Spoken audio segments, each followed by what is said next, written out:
قال النبي صلى الله عليه وسلم القبر روضة من رياض الجنة أو حفرة من حفر النار يا مسلمان ভাই ভালো শুনবাব আল্লাহর পয়গম্বর স্পষ্ট করে বললেন ওরে বান্দা শোনো তুমি যেদিন দুনিয়া থেকে বিদায় হয়ে যাইবা ওরে বান্দা ভালো করে শোন তোমার বিদায়টা হবে তোমার ঈমান আর আমলের অনুপাতে তুমি যদি নামাজি হও আল্লাহ ওয়ালা হও কোরআনের সঙ্গে তোমার সম্পর্ক থাকে আল্লাহর সঙ্গে ভালোবাসা থাকে পয়গম্বরের সুন্নতের সঙ্গে তোমার মহব্বত থাকে তাহলে তোমার মরণটা হবে ঈমানি হালাতে সুবহানাল্লাহ নাই কিন্তু রে ভাই তোমার সম্পর্ক যদি আল্লাহর কালামের সঙ্গে না থাকে উলামায়ে কেরামের সঙ্গে না থাকে মাদ্রাসার সঙ্গে তোমার সম্পর্ক পাওয়া যায় নাই মসজিদের সঙ্গে তেমন কোনো সম্পর্ক নাই উলামায়ে কেরামের সঙ্গে নাই আল্লাহর কোরআনের সঙ্গে সম্পর্ক নাই এক কথায় নামাজি তুমি না বেপরদা চলাফেরা করলা হাউজে বাম্পারে গেলা নাচ গানে গেলা যাত্রা খেলায় গেলা নর্তকীর নাচ দেখতে গেলা ফুটবল খেলা দেখতে গেলা এক কথায় বাম সাইডে যাইতে তোমার পছন্দ আল্লাহর কালামের তেলাওয়াত শুনতে তোমার পছন্দ হয় না তোমার মরণটা হবে নেফাকি অবস্থায় ঠিক কিনা তোমার মরণটা হবে নেফাকি অবস্থায় কারণ তোমার কাছে আল্লাহর কালাম ভালো লাগতেছে না আল্লাহর কথা তোমার কাছে ভালো লাগে না দুনিয়ার সব অপসংস্কৃতি হাবিজাবি যা কিছু আছে নাচ গান মেলায় চক্কর দেওয়া বাজারে চক্কর দেওয়া নারীদের সঙ্গে বিল্ডিং বাড়া সব তোমার কাছে ভালো লাগে আল্লাহর কালামের আওয়াজ তোমার কাছে ভালো লাগে না তোমার মরণটা ওই সিস্টেমে হবে কথা বুঝতে পারছেন তো তোমার মরণ যদি নেককার অবস্থায় হয় আল্লাহর পয়গম্বর বললেন তোমার কবরটা হবে জান্নাতের বাগান সুবহানাল্লাহ কইবেন আপনারা এ মুসলমান ভাই ভালো করে শুনবা আল্লাহর পয়গম্বর বললেন তোমার মরণটা যদি নেক হালাতে হয় এক কথা মাহফিলে আসছো তোমার মরণ হয়ে গেছে কোরআন তেলাওয়াত অবস্থায় যদি তোমার মরণ হয় আল্লাহর জিকির করা অবস্থায় তোমার মরণ হয় এক কথায় মসজিদে তারাবির নামাজ পড়লা সামনে রমজান মাস আসছে কিনা কথা হয় না তারাবির নামাজ পড়া অবস্থায় তোমার মরণ হয়ে গেল সামনে শবে বরাত আছে না নাই লাইলাতুল বরাত লাইলাতুল নিসফি মিন শাবান মাসের 15 তারিখের রজনী ওই রজনী তোমার মরণ হয় আমার পয়গম্বর বলেন বান্দা শোন মরতে দেরি হবে আল্লাহর তৈরি জান্নাত পাইতে একটা সেকেন্ডও দেরি হবে না তো সবসময় চিন্তা করবেন যে আমার মরণটা যেন নেক হালাতে হয় ভালো জায়গায় হয় আর যদি তোমার মরণটা বেনামাজি অবস্থায় হয় মরতে দেরি জাহান্নামে জ্বলতে দেরি হবে এজন্য যে আয়াতটা কারিমে তেলাওয়াত করেছি এই আয়াতের মধ্যে আল্লাহ রাব্বুল আলামিন কে জাহান্নামে যাবে জাহান্নামী মানুষের দুইটা আলামত আল্লাহ উল্লেখ করেছেন সবাই একটু জবান খুলে বলেন কষ্ট যদি না পান জবান খানে একটু খুলবেন জাহান্নামী ব্যক্তির আলামত কয়টা উল্লেখ করেছেন আল্লাহ দুইটা এক নাম্বার ফা আম্মা মান তাগা ওয়া আথারাল হায়াতাদ দুনিয়া فإن الجحيم هي المأوى এক নাম্বার যারা সীমালঙ্ঘনকারী হবে আমাদের দেশে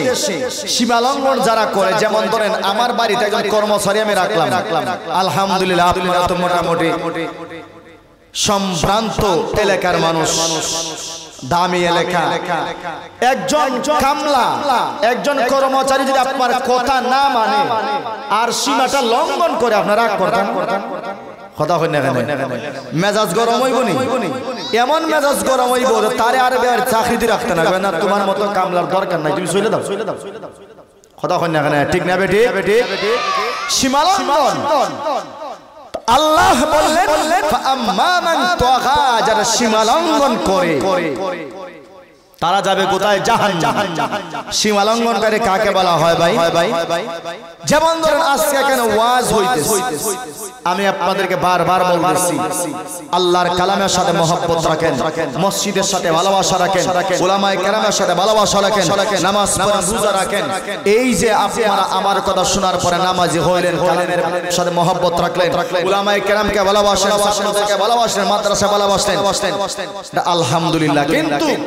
এই ওয়াজ শোনা যাচ্ছে তারপরে মেলায় চক্কর দিয়েছেন বাইরে হাড়াহুড়ো করতেছেন একেবারে নিষ্প্রয়োজন কোনো দরকার নাই কোনো কাজ নাই এমনিতেই চক্কর দিয়েছেন আজান হচ্ছে নামাজ পড়লা না বাজারে বসে থাকলা আপনার ব্যবসাকে গুরুত্ব দিলা কিন্তু নামাজ পড়লা না এটাকে বলা হয় সীমালঙ্ঘন যারা সীমালঙ্ঘন করবে তাদের জায়গা হবে জাহান্নামে নাউজুবিল্লাহ জোরে বলেন এক নাম্বার দুই নাম্বার ওয়া আসারাল হায়াতাদ দুনিয়া ফা ইন্নাল জাহিমা হিয়াল মাওয়া হে মুসলমান ভাই ভালো করে শুনবা দুই নম্বরে আমার আল্লাহ বললেন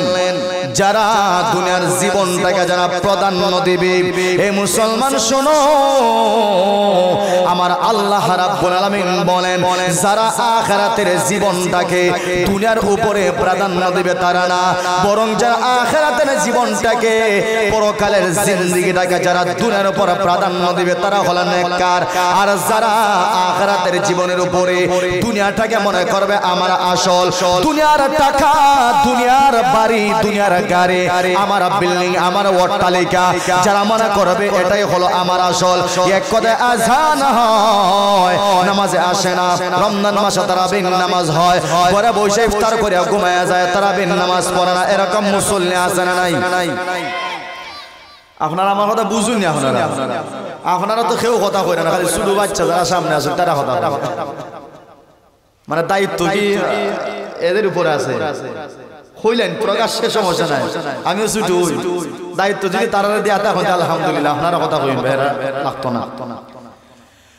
তো জাহান্নামে যাওয়ার আলামত দুইটা এক নাম্বার হলো যারা সীমালঙ্ঘন করবে দুই নাম্বার হলো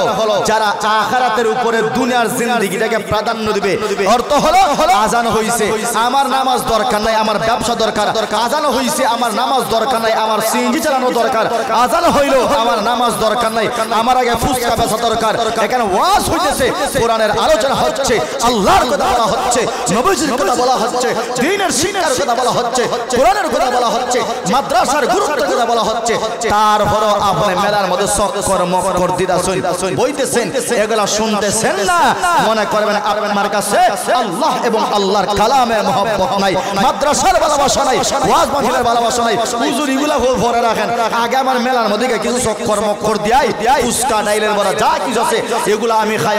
কারণ কিয়ামতের মাঠে এগুলা খাইতে হার মুখের এই সন্দেহ আছে কথা হয় না জানা মিছা যে হুজুর মরার পরে এগুলো হইব দিবানি ফেরেশতায় যদি ফেরেশতায় ফুসকা দেন তাহলে আমি ওয়াজাই দিবা আয়ু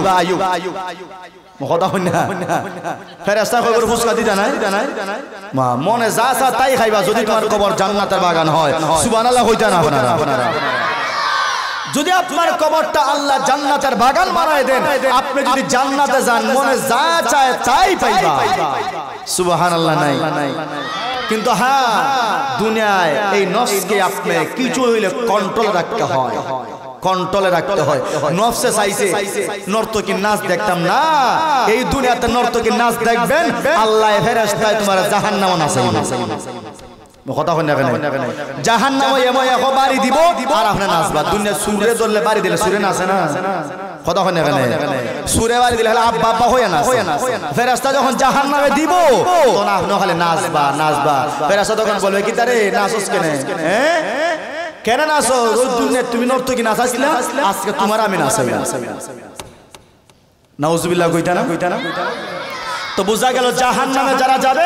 এই দুইটা আলামত ভালো করে শুনে রাখেন। এক নাম্বার, যারা সীমা লঙ্ঘনকারী হবে, আল্লাহর বিধানের ক্ষেত্রে যারা সীমা লঙ্ঘন করবে। দুই নাম্বার হলো যারা দুনিয়ার জীবনটাকে পরকালের উপর জান্নাতের উপর প্রাধান্য দিবে। আমার জান্নাত পরে, আগে আমার দুনিয়ায়, আগে আমার টাকা পয়সা বাড়ি গাড়ি ব্যাংক ব্যালেন্স আগে দরকার, পরবর্তীতে এটা জান্নাত। নাউজুবিল্লাহ জোরে বলেন। তো যারা জান্নাতের উপর দুনিয়াটাকে গুরুত্ব বেশি দিবে তারা জাহান্নামে যাবে। কথা বলেন ঠিক না বেঠিক?